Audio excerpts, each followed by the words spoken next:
Welcome everybody, and we are live here on Facebook, we're on YouTube, we're on Spotify, we're on Apple iTunes, we're everywhere.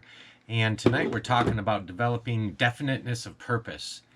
Developing a definiteness of purpose is an important thing to consider because it certainly is the where you're going part of your life. And there's some subtopics that we'll discuss tonight about developing a definiteness of purpose.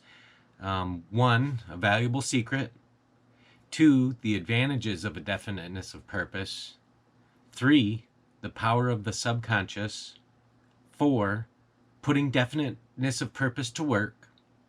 5, creating a plan. 6, success is a worthy goal. And 7, creating opportunity. Now, your progress towards success begins with a fundamental question.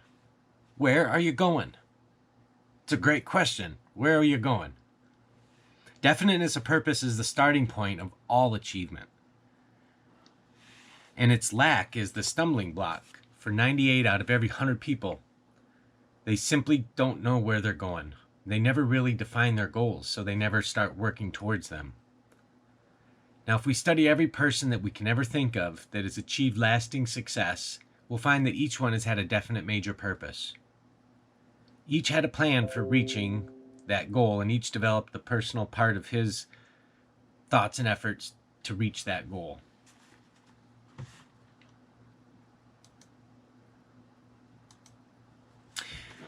I'm really glad you're here tonight talking about definiteness of purpose because it is important. It probably is the single most defining factor to your level of success. And the reason I say that is because wherever you're going to aim, you're going to end up.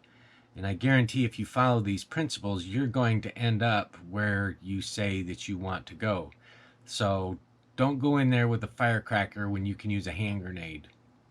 Heck, don't go in there with a hand grenade when you can use a nuclear bomb. Make your goals big enough to where, if you're serious, make your goals big enough to where you're going to know that it was because of these laws that you got there. Now, Andrew Carnegie was the man that led our author to formulate his definite major purpose, which was assembling and publicizing the principles by which individuals achieve great success. Carnegie started his work as a laborer in the steel mill.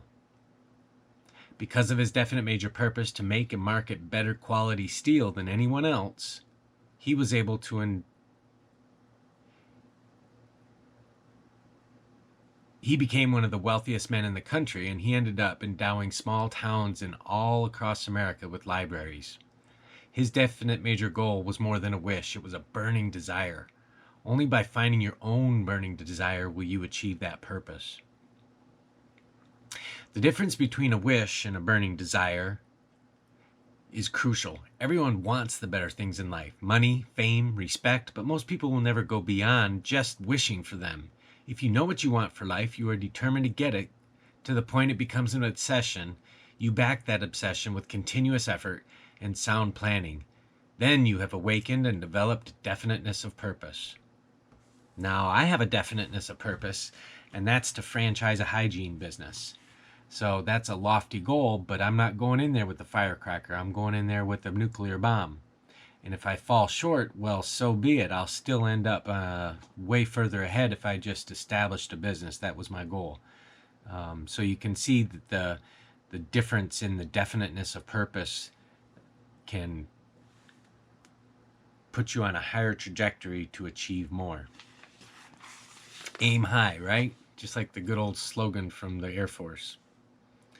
Now, the valuable secret is what I promised you. The most important part of this book is not written on its pages, but it's already in your own mind. Once you learn how to harness the tremendous potential of your own mind and how to organize the knowledge you already have, you can turn them into the power necessary for attaining your definite major purpose. And this is true. This is the whole book,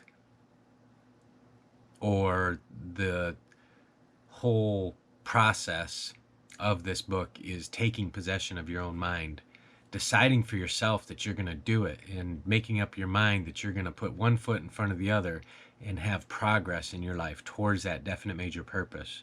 And I guarantee you, if you keep that definite major purpose on your radar, you will go towards that definite major purpose. That's why it's so important to have a definite major purpose, because it gives you something to go towards. Now, there's a proverb which says, if you would plant for days, plant flowers. If you would plant for years, plant trees.